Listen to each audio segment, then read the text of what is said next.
ولا تكونوا كالذين تفرقوا واختلفوا من بعد ما جاءهم البينات وأولئك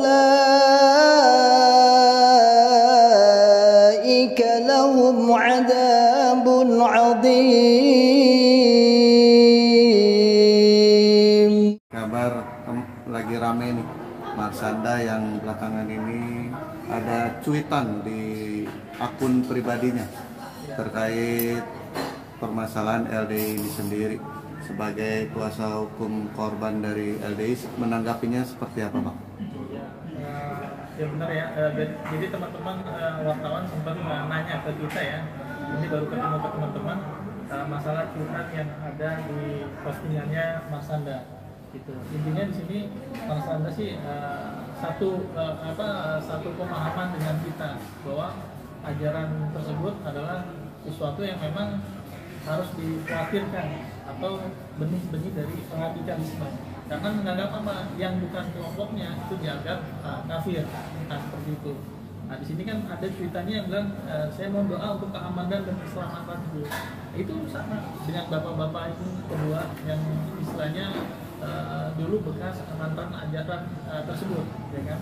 Dan di sini juga ada yang berkeluh kesah ya, dan masalah dengan kejadian yang dialaminya. Nah ini benar adanya, benar ada.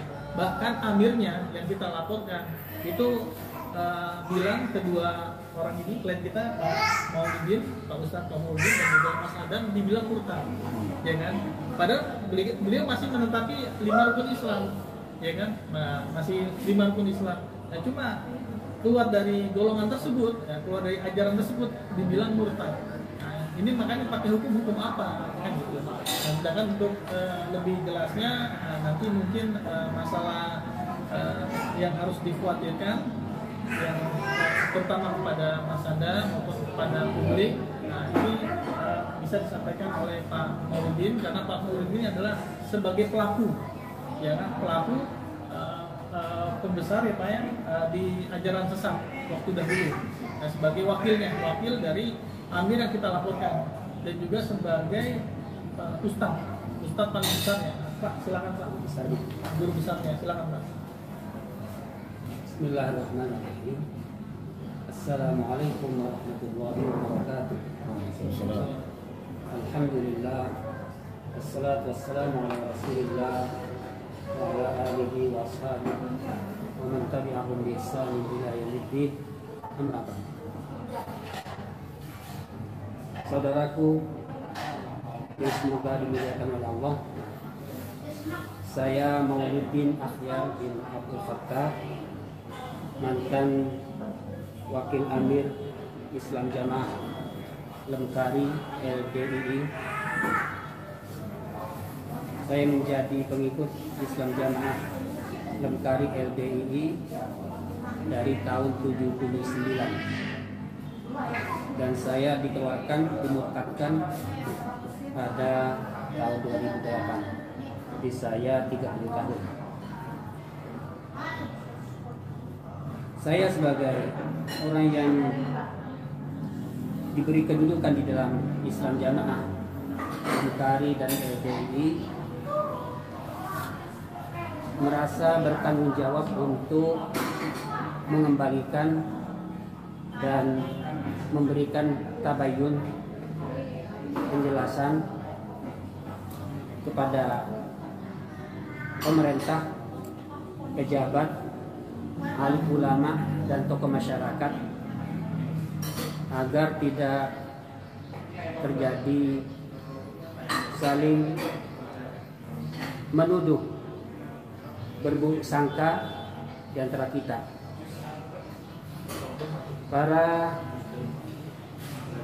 kawan-kawanku yang ada di LDII, terutama yang menjabat sebagai pengurus LDII, saya mohon tinggalkanlah gaya lama, yaitu selalu terus-menerus berdusta di dalam mengembangkan amanah ini, yaitu mengembangkan agama Islam. Karena agama Islam ini agama yang suci, tidak membutuhkan kepada pemalsuan, kebohongan dan kedustaan. Saudaraku yang ada di LDI, terutama pengurus LDI, ingatlah firman Allah di dalam surat Ali Imran ayat 188 yang artinya, wahai Nabi Muhammad, kamu jangan menyangka orang yang bergembira, berbangga hati dengan sebab mereka bisa berdusta, menipu, dan mereka senang dipuji, sedangkan mereka tidak melakukannya. Jangan dikira mereka selamat dari azab yang pedih. Ini untuk kawan-kawanku yang ada di dalam Islam Jamaah Lengkari LDI. Untuk para pejabat, pemerintah dan tokoh masyarakat, alim ulama, saya pun mengajak pada para bapak sekalian untuk mentaati perintah Allah. Wala tujadil 'anil ladzina yahtanuna anfusahum. Janganlah kalian berjidal, membantah, membela orang-orang yang berkhianat, orang yang berdusta, orang yang tidak menunjukkan keasliannya. Janganlah kalian bela mereka, kata Allah Subhanahu wa ta'ala.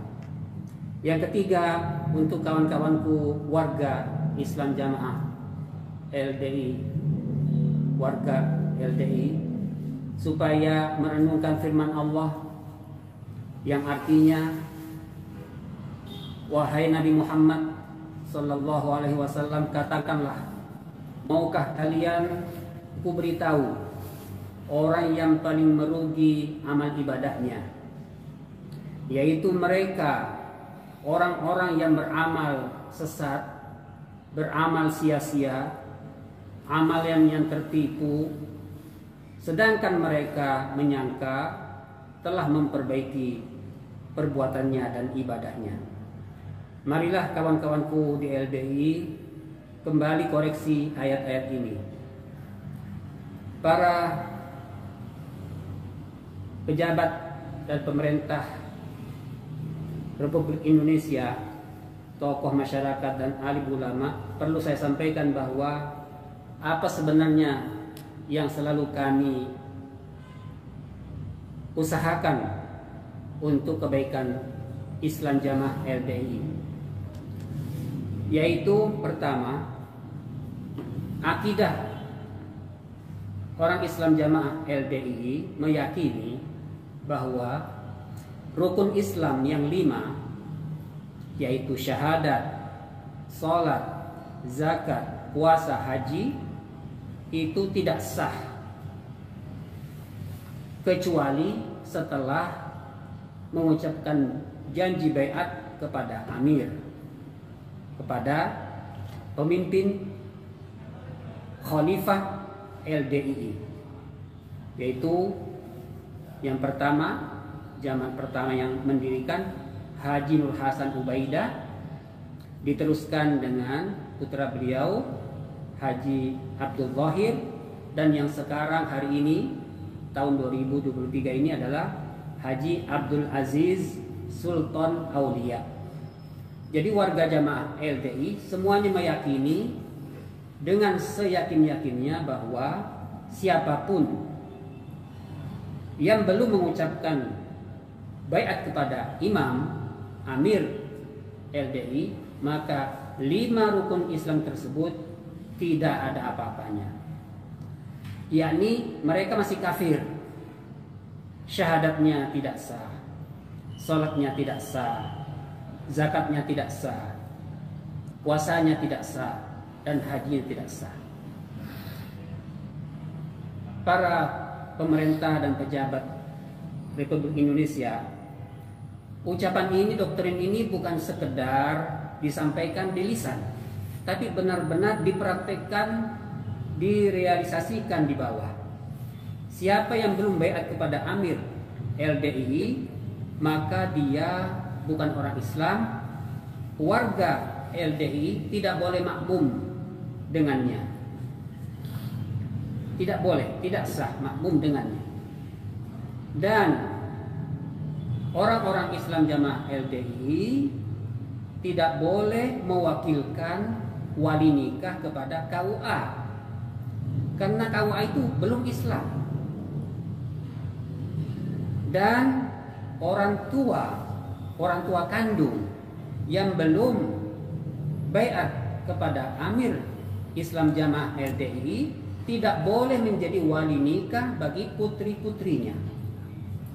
Tidak sah orang tua kandung menjadi wali nikah bagi putrinya kalau dia belum baiat kepada Amir Islam Jamaah LDII Haji Sultan Aulia. Dan walaupun orang tua sendiri, orang tua kandung tidak dikatakan ahli waris kalau dia belum baiat.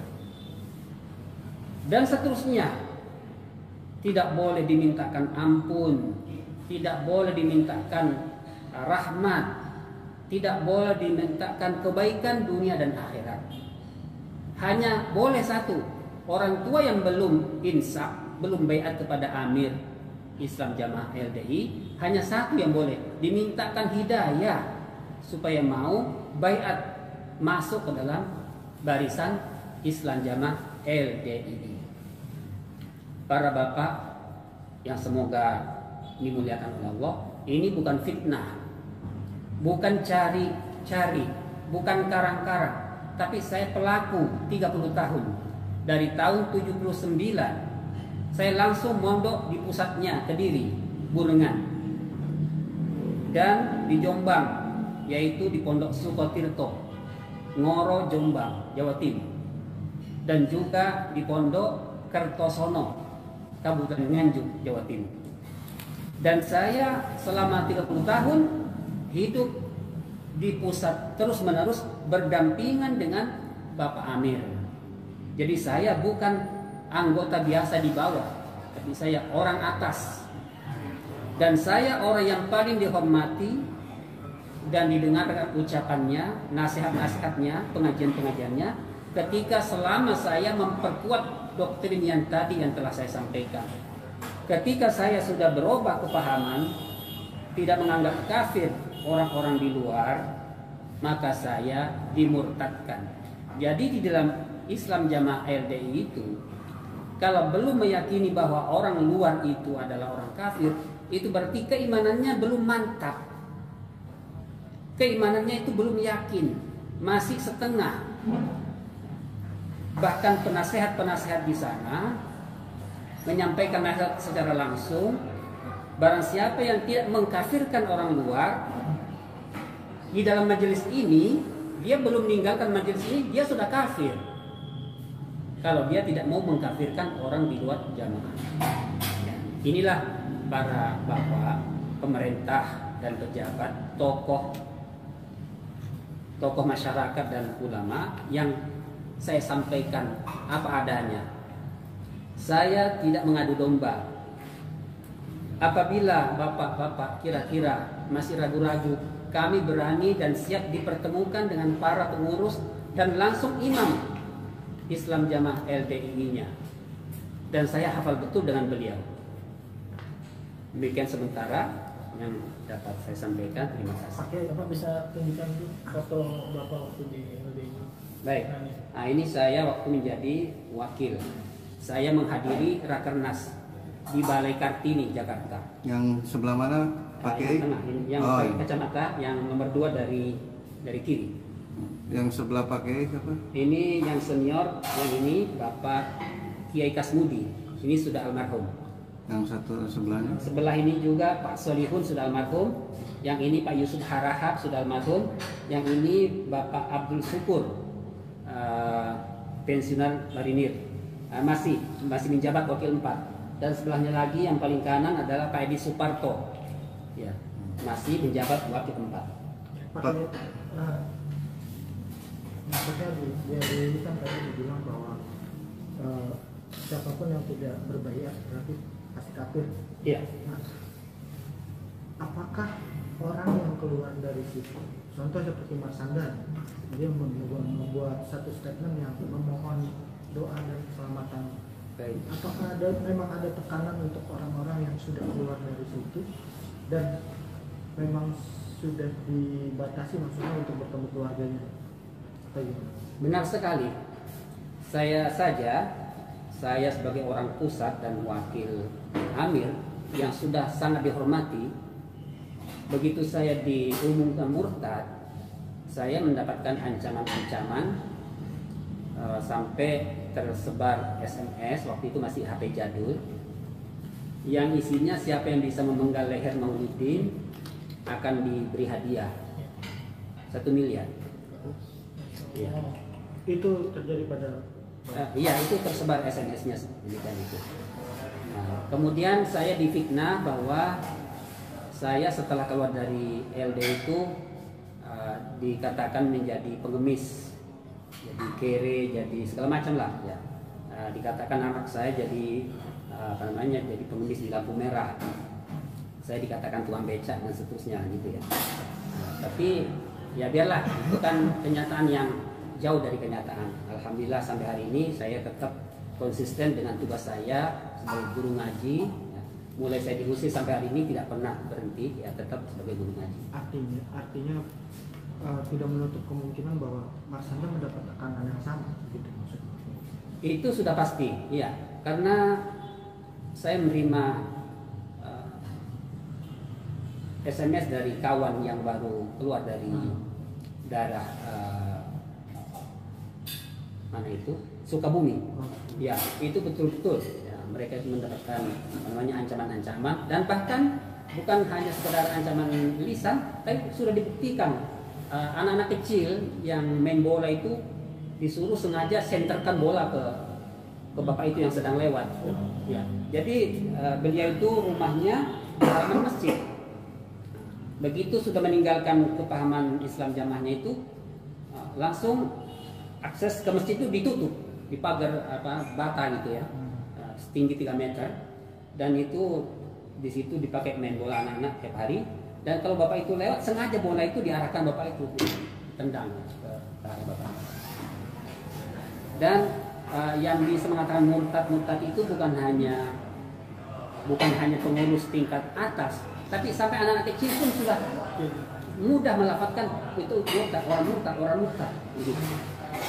Ya, artinya maksudnya apalagi kita tahu bahwa Ben Kesafani ini ayahnya itu seorang yang ada strata juga di dalam LDI. Apakah itu menjadi tekanan yang benar-benar sampai mungkin dalam waktu data tingkat labil dan kejiwaan Mas Sanda juga berpengaruh dari sana atau bagaimana? Ya, sepertinya seperti itu. Ya.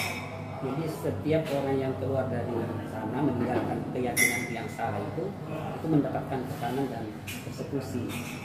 Ya. Itu baik yang di pusat sana, yang ada di Jawa Timur, di Kediri, sampai yang ada di daerah terpencil, seperti itu keadaannya.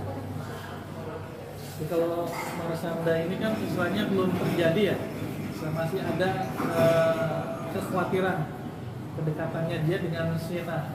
Nah sedangkan ini kita bicara permohonannya dia ya, tapi kita sekarang akan memberikan fakta sendiri. Contohnya dengan Mas Imam sendiri nih. Nah Mas Imam ini dengan ibunya gimana coba? Ini seorang anak dengan ibu ya. Nah ini juga sama, anak dengan ibu. Cuma kebalikannya, ini anaknya yang sudah keluar dari LDI, sedangkan ibunya masih di ajaran tersebut. Nah, ceritakan Mas. Assalamualaikum warahmatullahi wabarakatuh. Jadi proses saya dipisahkan dari istri sampai istri poligami ini sudah lama. Makanya saya nulis buku ini dalam riwayat itu semua tercatat di sini. Kalau kasusnya Marshanda adalah dia dipaksa pisah dari anaknya, jadi hak asuh jatuh kepada bapaknya. Padahal kan sesuai undang-undang yang berlaku, manakala anak itu di bawah umur 12 tahun jatuh kepada ibunya, tapi ini kepada bapak. Karena dianggap Marsanda itu sudah tidak LDI gitu. Nah saya malah kebalikannya, malah saya dipaksa tidak boleh berhubungan langsung oleh ibu saya sendiri. Saya buktikan di November 2020. Begitu saya besuk ibu saya, itu pun di luar, di warung lesehan di luar. Sepulang kita dari ketemuan di warung di luar lesehan itu, ibu saya disidang oleh pengurus LDI itu, mempersoalkan pertemuan saya dengan ibu saya. Gitu. Alasannya, kenapa tidak izin dulu? Gitu. Loh, dari situ saya protes, saya bilang, loh, itu kan ibu kandung saya anak kandung, terus ketemu tuh salahnya gimana? Alasannya itu tadi, dikhawatirkan ibu saya itu dipengaruhi oleh saya, murtad dari LDI selanjutnya. Dan LDI ini sebenarnya itu nama ke-6 yang sudah diganti. 6. Pertama Darul Hadis, dibubarkan era Soekarno tahun 55, ganti Islam Jamaah, dibubarkan tahun 71. Yakari, YPID, Lengkari, 89 dibubarkan, ganti LDI sampai sekarang. Dan itu aja orang itu aja. Nanti kalau dibubarkan lagi ya mungkin bikin LDI Perjuangan atau LDI Reformasi, kita kan nggak tahu. Kayak begitu. Tapi melihat keresahan Marsanda ini cukup beralasan ya, Pak Ustadz ya. Karena kan mungkin dulu beliau juga sempat menjadi bagian dari keluarga besar ajaran tersebut ya. Nah, tapi doktrin apa sih sehingga keresahan Marsanda ini akhirnya diungkap oleh Marsanda di media sosial?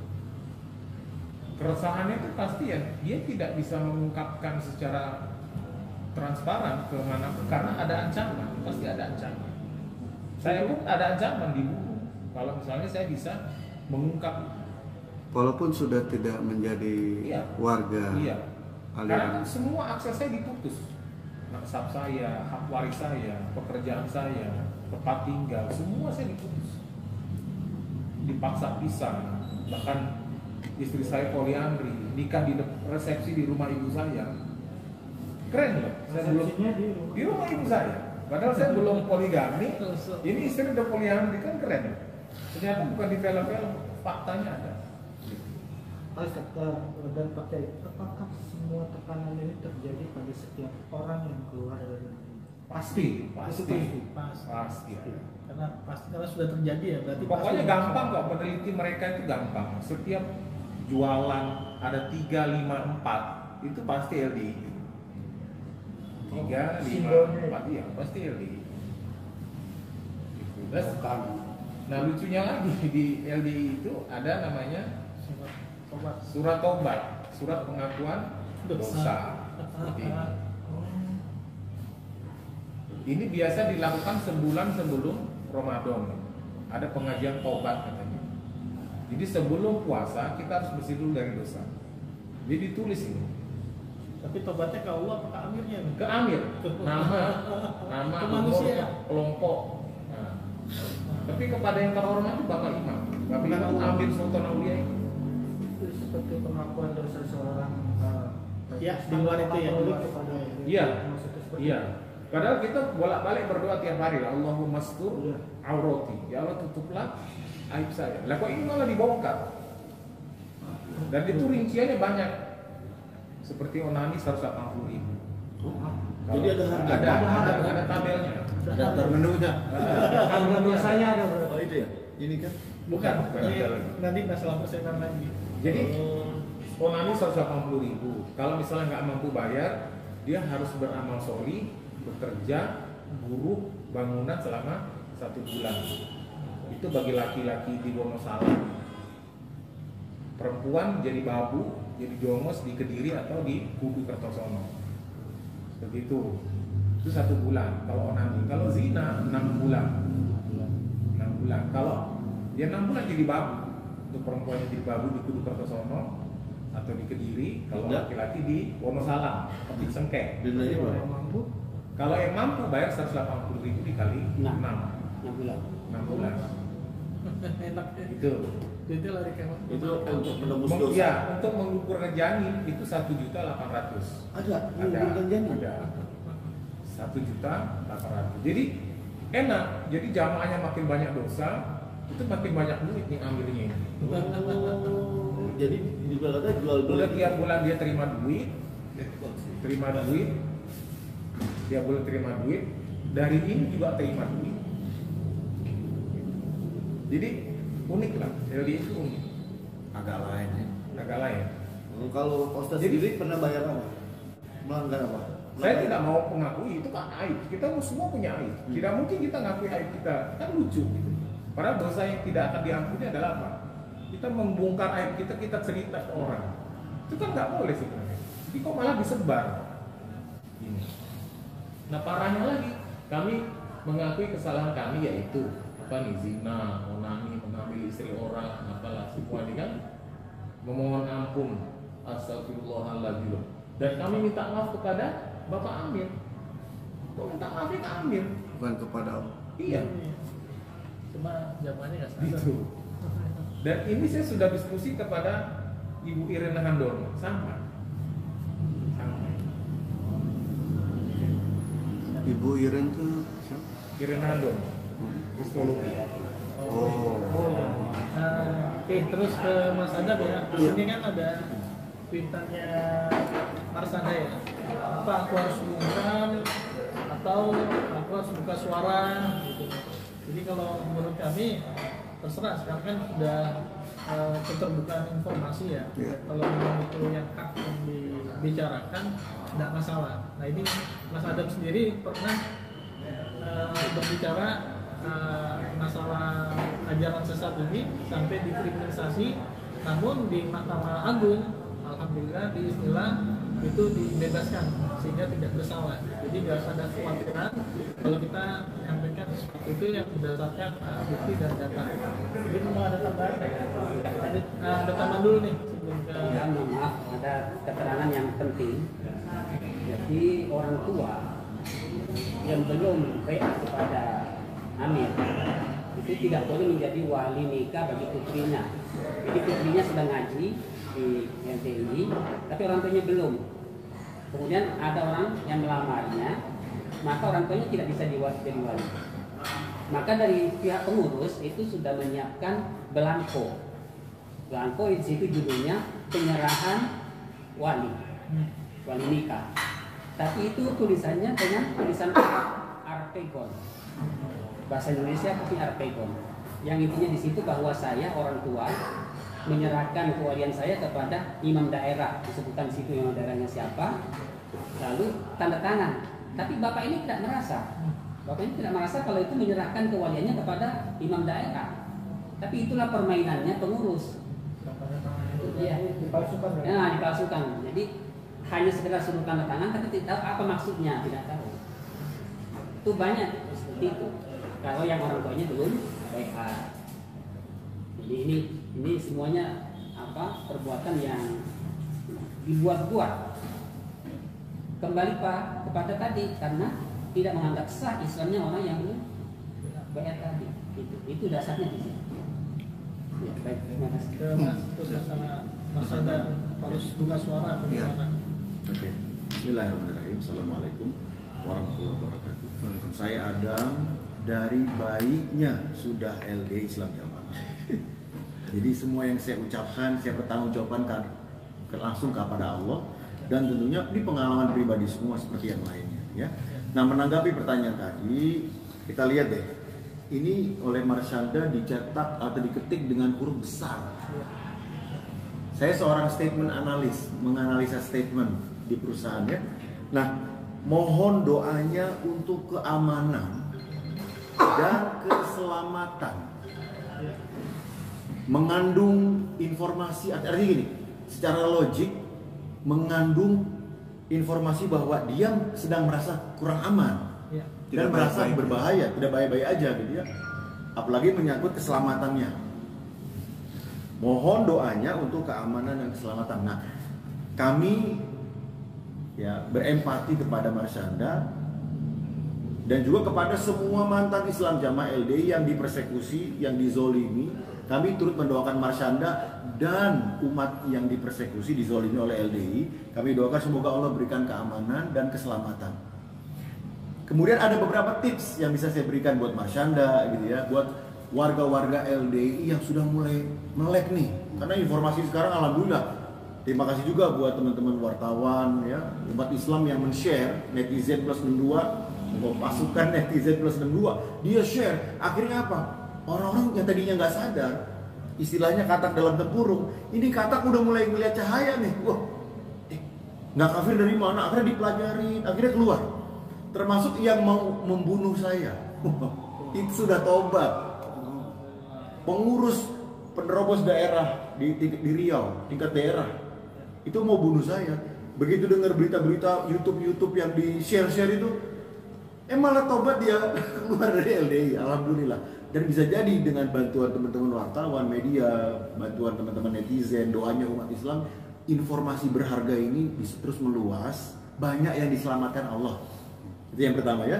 Nah, tips dari kami ini. Ya untuk Marsyanda dan semua yang dipersekusi, karena bukan cuma Marsyanda nih, buat Marsyanda juga tentunya ya, buat yang lain secara umum.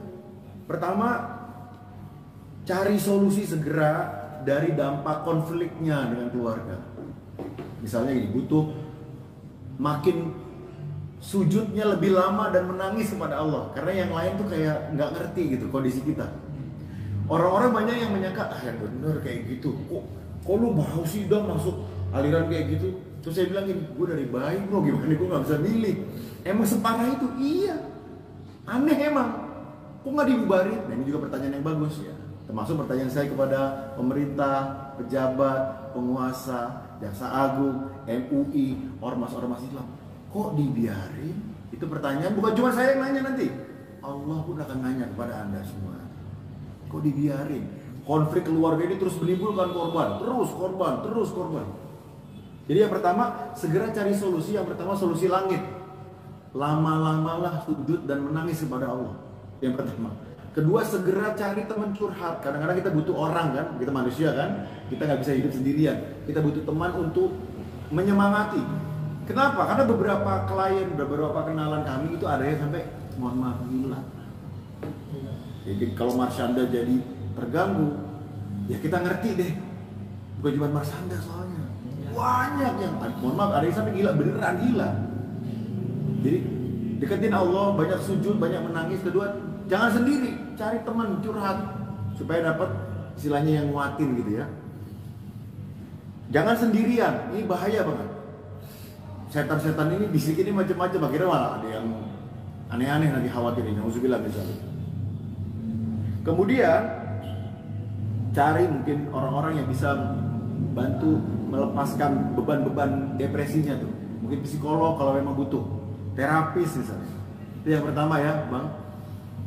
Mendoakan Marsyanda dan mendoakan semua yang dipersekusi, dizolimi oleh LDI, yang pertama. Yang kedua, kita aktif, jangan terus-terusan menjadi korban. Tapi oke, kemarin udah terjadi. Sekarang saya udah sadar, saya mau mendekat ke Allah, mendekat ke ormas Islam. Ada yang dekat kayak teman-teman NU, ke Muhammadiyah. Ngaji lagi, jangan sampai sendirian dia gitu. Kadang-kadang mereka tambah beringas kalau ngelihat yang sendirian. Ini juga trik mereka. Kalau kita sering nongkrongnya bareng umat yang lain, umat Islam, dekat sama Pak RT, itu mereka takut mau zolim. Ya. Kemudian untuk warga LDII yang sudah sadar kayak kami gini, kemudian aktif berdakwah, nah ini kabar gembira. Karena saya tadi disampaikan oleh Mas pengacara, dizolimi saya di 2013 itu dikasusin sama Senkom ini bajunya lain dari LDI. Kemudian sampai 3 tahun baru selesai. Lihat salah satu poin yang menggembirakan buat kita semua yang berdakwah. Ya, ini dari Mahkamah Agung tuh. Ya, nanti filenya bisa di-download, bisa di-googling. Saya sampaikan di sini bahwa penyampaian dakwah untuk tujuan meluruskan kelompok atau warga yang dianggap sesat dan menyimpang dari ajaran Islam yang sebenarnya bukan merupakan pencemaran nama baik atau fitnah. Sebab apa yang kata-kata atau kalimat yang disampaikan merupakan kebenaran atau fakta. Nah, saya mengajak yang udah ngerti, silakan share, silakan dakwah, ajak sebanyak-banyak orang keluar dari LDI Islam Jamaah. Yang masih di luar jangan diizinkan masuk, istilahnya dijaga. Kenapa? Karena menjaganya itu bukan merupakan fitnah, bukan juga merupakan pencemaran nama baik. Bahwa suatu perbuatan dianggap sebagai bentuk pencemaran atau fitnah apabila tidak didasarkan pada suatu fakta atau kebenaran. Cuman ingat, kalau dakwah dimanapun, di YouTube, di IG, di TikTok, punya data fakta. Jangan ngomong akhirnya malah menzolimi LDI-nya misalnya dengan cara nggak ada data, nggak ada fakta. Ini bahaya, nggak boleh. Kita harus tetap adil, sehingga pastikan yang disampaikan, yang diucapkan itu selalu ada data-datanya. Nah, silakan berdakwah, sampaikan data dan testimoninya berdasarkan bukti, itu ya. Kemudian poin berikutnya, saya juga mengajak nih kepada netizen. Mohon maaf ya, ini kalau kalimat yang saya ucapkan mungkin nggak enak di telinga kita, telinga kami pun nggak enak. Saya yakin di telinga yang mendengar nggak enak. Tapi ini kayak bener gitu. Apa itu? No viral, no justice. Ini nggak enak kan kedengarannya kan? Malu gitu. Saya sebagai warga negara yang saya cintai Indonesia ini, saya malu. Cuman saya minta bantuan kepada Allah, atas nama Allah, kepada teman-teman netizen plus 62, tolong bantu viralkan ini. Niatnya menjaga orang jangan terjerumus, jangan terjatuh ke jurang yang nanti di sana jadi konflik seperti Marsyanda, seperti kami, seperti ribuan yang sudah menderita gara-gara ini, dan penanganannya lambat sekali, nggak tegas. Sehingga netizen plus 62, ini saatnya Anda berjuang. Share, selamatin. Semoga Allah berikan banyak kebaikan, keberkahan dunia dan akhirat buat Anda semua.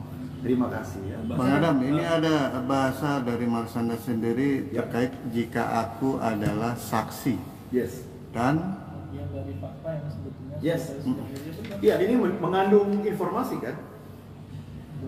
Jika aku adalah saksi dan bagian dari fakta yang sebetulnya sudah terjadi sejak dulu tuh. Ini menyiratkan. Jadi memahami ini pakai ilmu apa? Inferential listening. Bahwa ada logika yang dibangun oleh Marsyanda nih. Dia merasa bahwa dia adalah tahu faktanya, tahu buktinya, bahkan sudah sejak dulu. Ya, beliau orang pinter kan, bisa search, bisa gali data. Nah, mungkin aku akan cerita pengalaman versi aku terkait semua ini. Apa aku harus bungkam? Nah, teman-teman yang mau bersuara, ini juga yang penting, kita minta nasihat kepada Komnas HAM ya, pada umat Islam untuk menjaga mantan-mantan LDI Islam Jamaah yang mau bersuara. Jangan sampai bersuara terus digebukin, terus dizolimi, sampai diancam dibunuh kayak ustadz-ustadz kami, termasuk saya.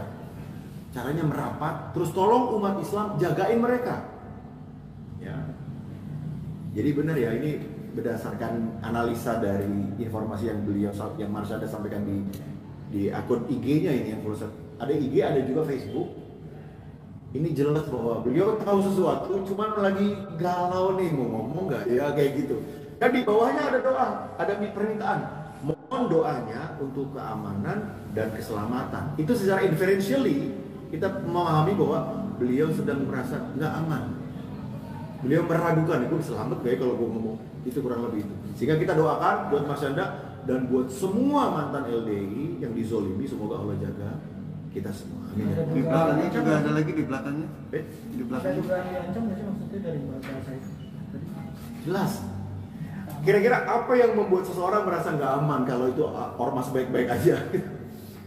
Saya ratusan keluarga, sepupu, kakek, nenek, om, tante, ya keponakan itu LDI semua. Nggak ada tuh satu yang WA saya sampai sekarang. Bang Adam, sedikit banget. Itu bukti banget. Dengan adanya cuitan ini Ya. dari abang ini dalam pengacara ada keinginan untuk bertemu Marsyanda. Iya. Ada keinginan nggak? Oke. Buka komunikasi. Kebetulan saya ini kan trainer, coach. Saya sama Marsyanda punya guru yang sama. Nah, mohon doanya nih karena guru saya udah japri saya. Begitu tahu informasi ini malah beliau yang japri saya. Minta data tentang LDI. Kebetulan saya kirim. Bukan cuma guru saya, teman-teman saya yang lain trainer, coach ini nanya, emang kenapa sih LDI? Emang kenapa sih? Pada curhat, iya tuh sepupu saya begitu. Bahkan teman saya ada yang orang tuanya LDI, dianya nggak mau. Stres dia nih. Iya, jadi kalau dibilang ada upaya kami bukan cuma gara-gara Marsanda terus kita bantuin yang lain, enggak. Tapi Dari awal. siapapun sebenarnya kita share informasi ini. Qadarullah, guru kami ada Om Pras, Prasetya M. Brata, beliau motivator di TV gitu, di Indosiar pernah. Nah, beliau kontak saya. Saya bilang begini Om, kasusnya tuh begini, yang pernah saya alami begini. Terus akhirnya beliau bilang, nanti saya mau coba ngomong sama Mas Anda gitu ya. Nanti kalau misalnya terjadi dengan izin Allah, ya kami memberikan informasi dan juga menyemangati lah. Karena you are not alone gitu. Mas Anda, lu nggak sendiri. Yang dizolim begini ribuan. Yuk kita makin mendekat ke Allah, makin mendekat ke umat Islam. Jangan takut, semoga netizen pesen juga pada bantuin kita deh. Sadar, sebagai seseorang yang dari kecil, Dari lahir, bukan kecil lagi. Apa efek negatif untuk ya khususnya anak Marsanda sekarang kan sedang dalam arti kata mencari jati diri ya, Ya. masih remaja ini kan sedang mencari jati diri. Apakah ini akan beraspek pada psikologis dia atau bagaimana? Di LDI sendiri apakah ada tekanan seperti itu? Untuk anak-anak? Untuk anak-anak. Jadi yang pertama itu dari akidah sebenarnya yang khawatirnya membahayakan anaknya Mas Anda dan juga anak yang lain, akidah. Kenapa? Karena tadi seperti Ustadz Mauludin bilang, anak kecil udah dikasih tahu itu orang murtad, tuh orang murtad. Gimana rasanya? Mas punya anak gak? Iya punya. Mohon maaf, punya anak gak? Punya anak? Mohon maaf, ini semoga nggak terjadi. Tapi bayangin ada seorang wartawan gitu ya, bangun di pagi hari, tahu anaknya manggil, Papa udah murtad. Gara-gara bapaknya wartawan nggak mau ngaji lagi di LDI. Kira-kira rasanya gimana? Mungkin itu yang berdasarkan masalah. Belas, itu yang kami rasakan. Jadi kalau diputus maisha, pekerjaan di boykot, kita masih bisa cari yang lain, betul ya? Tapi kalau diputus keluarga, pertama kali yang keluar dari mulut ibu saya tahun 2008 ketika saya diadili di internal LDI Jamaah di Bekasi Selatan, karena mertua saya itu petinggi dan temannya Sultan Aulia. Bapak saya wakil amir di Jakarta Timur. Pertama yang keluar dari mulut ibu saya gini, Dam, kamu anak baik, kamu yang paling rajin ngaji, kenapa kamu murtad? Itu saya nggak bisa ngomong karena kayak tulangnya rontok semua dan nangis. Gimana ngejelasin begini? Susah loh jelasin ke LD itu, susah banget. Karena ini kaum yang nggak boleh dapat informasi lain gitu. Nonton YouTube nggak boleh, nanya ke ustadz lain nggak boleh. Kalau kita kan bebas. Ustadz Abu Sobak bisa nanya, Ustadz Adi Hidayat bisa nanya, serah-serah gitu. Dia enggak, mohon maaf ya, mohon maaf ini bukan lancang. Ini orang terbelakang secara ilmu agama. Walaupun profesor, PhD, doktor, S2, S3, S1, sekolah gitu. Tapi kalau ilmu agama, gara-gara nggak boleh belajar ke yang lain, terbelakang. Yang dikenali sebagai Islam adalah apa yang diajarin di LDI. Padahal nggak seperti itu. Artinya itu akan sangat berdampak secara psikologis kepada Iya. anak-anak remaja. Mohon maaf kalau si anaknya Marsanda bilang, kenapa mama murtad? Itu rasanya gimana kira-kira Marsanda tuh? Itu aja satu kata aja dulu. Belum yang lain. Mohon maaf, kan Marsanda juga mohon maaf. Ya kalau saya lihat komen-komen netizen ini nggak beradab juga sebagian kan. Saya nggak berani ngomong apa. Wah, gua nggak berani nih. Gimana? Lu baca aja deh.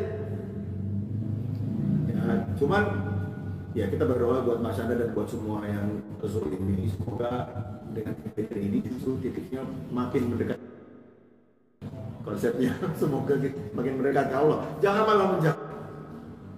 Mungkin itu. Ada sedikit lagi ya. Oke. Ya, selama ini kan yang ajaran ini dia merasa bangga, ya ajarannya Ben Kasamani sama Ijawaya ini dia merasa bangga itu ada di aliran ini karena dia berdasarkan Quran dan hadis. Nah, ini yang mereka banggakan.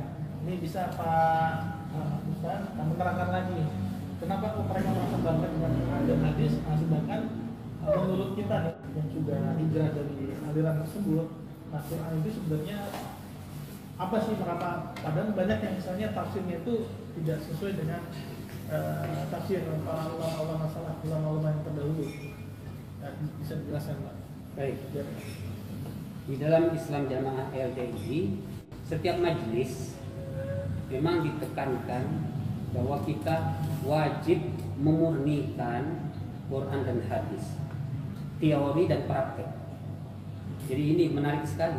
Teorinya mengaji Quran hadis, amalannya harus memurnikan Quran hadis. Itu teori dan nasihatnya seperti itu. Benar Tapi sebenarnya. benar, secara teori benar sekali. Kalau umpama itu diaplikasikan, masya Allah. Tetapi yang keluar, yang muncul menjadi amalan itu adalah yang keluar dari lisan amirnya. Yang keluar dari lisan amirnya. Jadi Quran ini sudah dikaji ya sudah, tapi nunggu apa kata amir itu yang jadi. Nah, jadi di sini orang tertipunya. Di sini orang tertipu. Sehingga saya sendiri pribadi waktu itu selalu kita diyakinkan bahwa orang yang menetapi Quran hadis jamaah 5 bab ini itu pasti digegeri, pasti dirintangi, dicemooh, ya. Maka tahun 79 itu kan geger-gegernya Islam jamaah sampai terbit banyak buku, itu salah satu judulnya Cengkraman Imam Islam Jamaah. Itu saya baru mondok itu. Tapi bagaimana? Nah, inilah katanya bukti bahwa kita menetapi Quran hadis jamaah ini benar. Ini muncul sekarang gegeran. Waktu itu memang betul-betul masya Allah benar memang kita digegeri. Ternyata sedikit saja kita mau melihat kita yang salah. Yang salah itu kita karena kita mengkafir-kafirkan orang sehingga kita digegeri. Kita dibekukan karena kita mengkafir-kafirkan orang. Orang yang tidak baik kita katakan mereka mati jahiliyah. Oh, kita digegeri karena kita menjahilkan mereka. Nah, jadi di situ saja membedakannya sedikit sekali. Antara seperti setipis ya kulit salah, ya kan? Memang betul Quran hadis yang dikaji siang malam, ya siang malam dikaji Quran hadis, tapi yang ada di lapangan praktek itu semua dari ijtihad atau kebijakan imamnya atau amirnya. Kalau amirnya sudah bilang A, walaupun Quran hadis bilang B. Seperti misalnya Nabi bersabda, barang siapa membaca Al-Quran satu huruf diberi satu kebaikan. Satu kebaikan dilipatkan 10. Jadi 10 pahala. Kata imamnya itu berlaku hanya bagi orang jamaah. Coba. Siapa yang punya keimanan seberat zarrah biji sawi atau semut hitam, maka dia akan dinaikkan, mendapatkan syafaat, dinaikkan ke surga. Walaupun dia nanti disebut jahannamiyin, bekas jahannam. Tapi menurut mangkulan dari imam itu maksudnya orang jamaah. Jadi orang yang tidak baiat itu sama sekali tidak punya keimanan walaupun hanya seberat zarrah, seberat semut hitam. Itu menurut doktrin dari imamnya. Jadi sabda Nabi ini dibelokkan, kalah dengan doktrinnya. Bang, terakhir semenjak ini mencuat, semenjak abang mengangkat ini dan mulai melaporkan imamnya, sampai detik ini apakah dari pihak sana sudah menghubungi atau mulai mengkontak atau bagaimana? Atau mungkin dari para pihak kiai dan Bang Adam sendiri malah makin intens mendapat ancaman atau bagaimana? Setelah ini mencuat, setelah dikasusin ke Bareskrim, dilaporkan ke Bareskrim. Apakah malah makin intens untuk pengancaman dari Ustaz sendiri, kiai dan Bang Adam sendiri? Akhir-akhir ini atau akhir-akhir ini saya nggak tahu. Yang langkah. Kalau yang saya ketahui kan karena banyaknya yang sudah keluar dari Islam jamaah, bahkan sampai ribuan lebih kan, nggak hanya di Indonesia aja, di luar negeri. Nah, dengan kita adanya laporan kemarin amirnya di Bareskrim, itu menimbulkan hati mereka keberanian. Jadi sekarang mereka justru lebih berani dibanding dulu. Nah, selama ini kan dari amirnya ini kan, dari pusatnya itu kan memang dibatasi ya, supaya yang masih di dalam ini jangan sampai tahu bahwa banyak yang sudah keluar gitu loh. Jadi memang tertutup, itu doktrinnya tertutup. ya kan. Kalau misalnya ada case di daerah sini nggak boleh kasih tahu bahwa ini ada yang keluar gitu. Kadang kalau misalkan sudah keluar sampai handphone kita, handphone bapak-bapak ini nih, baik keluarga maupun teman itu diblokir, sehingga tidak ada akses untuk mereka yang keluar ini untuk menasihati mereka yang di dalam gitu. Jadi dokternya seperti itu, nanti malah kamu tuh terpengaruh kan gitu. Jadi memang sudah didoktrin sama amirnya, yang kemarin sudah kita laporkan di Barreskrim Mabes Polri. Nah, cuma herannya kenapa kemarin kok ada Denka Safani maupun Daroyani itu merasa bangga, sedangkan ajarannya ini kan sudah sebenarnya kan dilarang. Nah, ini yang perlu kita ketahui nih. Nah, di sini dari Kejaksaan Agung Intelijen itu telah melarang, jelas di sini melakukan pelarangan kegiatan penyebaran ajaran yang dilarang, ya kan? Dalam arti kata lembaganya LDI tidak dalam arti kata lembaganya tidak, tetapi dalam kegiatan atau ajarannya kan seperti itu. Nah, kenapa kok dua public figure itu merasa bangga, sedangkan dari Kejaksaan Agung melalui Jaksa Muda Intelijen itu udah melarang gitu loh, seperti itu. Jadi kita sekarang udah nggak khawatir, justru mungkin mereka yang khawatir kan, kalau bisa ya kalau merasa benar nih selama ini mana Denka Safani maupun Daroyani untuk menjelaskan, nggak ada. Kalau kita lihat yang Panji Gumilang, yang wakil gubernur siapa namanya? Bupati. Ya? Wakil bupati siapa namanya? Kurniawan. Kurniawan ya? Enggi Kurniawan. Bukan. Iya yang itu ya. Ya, wakil bupati mantan coba. Mereka diundang atas ada apa kan? Mereka apa istilahnya berani. Nah ini kenapa nggak berani? Kalau merasa benar nih, kalau merasa benar dengan ajaran yang dia anut ya, pahamannya ya, mereka akan mengomentari gitu. Sedangkan dari pihak pengurusnya kita nggak ada urusan ke pengurusannya itu, karena kita tahu pengurusnya itu banyak berkata yang istilahnya mereka menutupi diri, yang masalah wah kita bukan 10 kriteria dari 10, padahal dari 10 kriteria ini mereka itu ajaran mereka itu masuk di sini dari 3 ini, gitu loh. Terakhir Bang Imam mungkin bisa dimaknai arti dari yang terakhir itu, pembahasan dari Marsanda yang terakhir nulis ini gemeteran. Nulis ini aku gemeteran takut ketahuan karena jamaah akan ketahuan bersama. Ini kan curhatan dari orang yang masih belum berani speak up, masih di dalam, tapi sifatnya dia ngebunglon. Istilah kita tuh ngebunglon. Dia mengadukan, dia ngasih tahu ke Marsanda, maka di screenshot dan di posting kan. Dan ini udah kejadian berulang-ulang, sejarah berulang. Dapat intimidasi, teror ya, terus diskriminasi, terus ancaman, pembunuhan, banyak begini tuh. Itu. Bahkan lucunya itu Bu Ida sama Ben, kenapa kok diam? Anda tuh kok diam gitu. Kenapa diam? Berani karena benar, takut karena salah Bu. Kalau ibu merasa Gadio guru di jagat, ayo dong.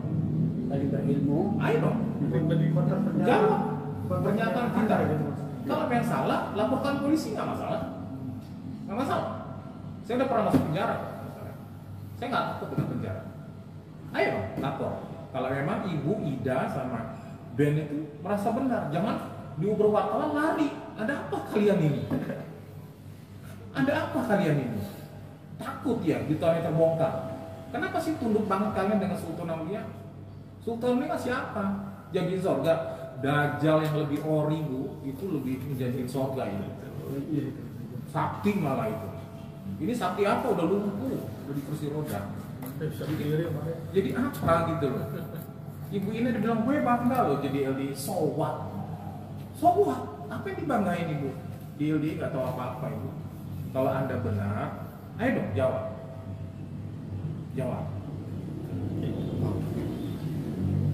Terima kasih. Apa pelajaran paling besar bagi antum yang Makasih menyaksikan dan Pak ya, jadi kayak belajar sesuatu itu apa? ولا تكونوا كالذين تفرقوا واختلفوا من بعد ما جاءهم البينات